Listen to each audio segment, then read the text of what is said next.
गौतम काय झालंय प्लीज सांग. मी वाटेल ते करायला तयार आहे. पैशांचा प्रॉब्लेम आहे का? कोणी काही बोललंय का तुला? अरे कोणाशी भांडलायस का तू? अरे सांग ना काय झालंय ते. काय यार दादा, काय सांगू मी तुला? ती सांगेल ते मला कळेल ना.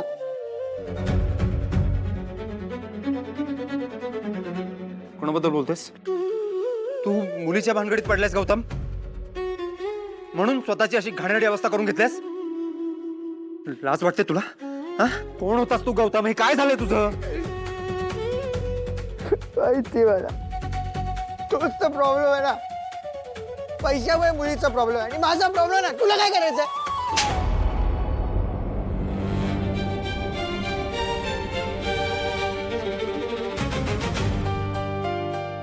बघे, ह्या घरात हे असं वागलेलं चालणार नाही. दारू पिणं, नशेत बडबडणं मुलीच्या नातात मी चालवून घेणार नाही. आणि तुझा मोठा भाऊ म्हणून नाही, तर मला तुझी काळजी वाटते म्हणून सांगतोय. तुला माहिती आहे ना असं वागल्याने काय होतं? आठवतंय ना? तुला काय आठवणार म्हणा, लहान होतास ना तू. मला आठवते, उद्ध्वस्त होतं सगळं बायको. या आधी सुद्धा झालंय असं, आणि तरी सुद्धा पुन्हा तुला तेच हवंय का?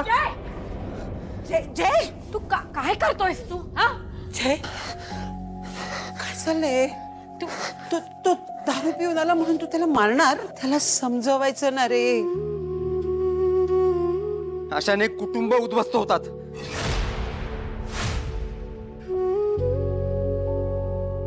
काय झालंय जय? नक्की काय झालंय? जय, अरे देवा, तेजस्विनी, भावाभावांमध्ये भांडण व्हायला नको ग.